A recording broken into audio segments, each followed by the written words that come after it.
Years ago, my therapist, Devers Brandon, led me through a powerful exercise. She called it the deathbed exercise. I was asked to vividly imagine myself in my final moments. I had to picture myself lying there, saying goodbye. I had to fully feel the emotions of dying. It was a profoundly difficult place to go mentally. Then, she asked me to invite the important people in my life to my bedside. One by one, I visualized them coming in. I had to speak to each person out loud.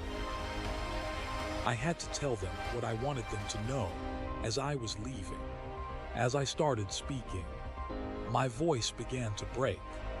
I just couldn't hold it together. My eyes filled with tears. I felt this immense sense of loss. But it wasn't my own life I was mourning. It was the love I was losing. To be exact, it was the communication of love that had never been there. I saw all the wonderful feelings I'd never expressed. I thought about my children. For example, I had so much love for them that I'd never explicitly said. I saw how much I'd left out of my life. By the end, I was an emotional mess. I had rarely cried that hard. But when those powerful emotions finally cleared, something wonderful happened. I was suddenly clear. I knew what was truly important. I understood what really mattered to me.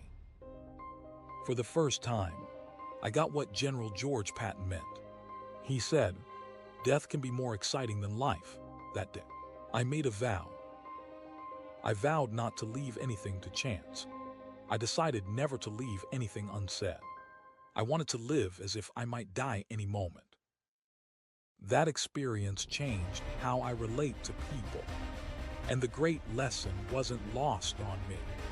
We don't have to wait until we're near death to get this clarity.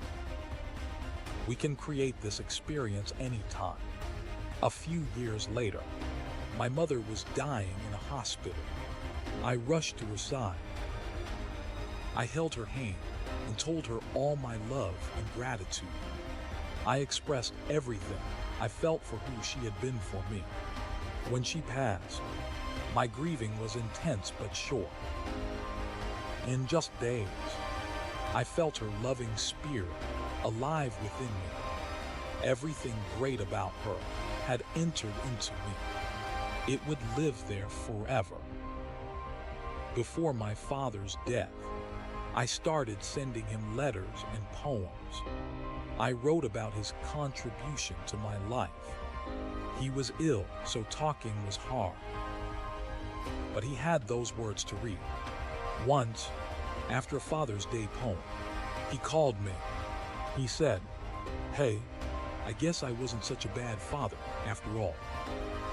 The poet William Blake warned us. He said if we keep thoughts locked up, love shows its roots in hell. When thought is closed in caves, he wrote, "Pretending you won't die hurts your enjoyment of life. It's like a basketball player pretending the game has no end.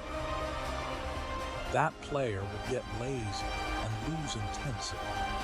Of course, they'd end up having no fun at all.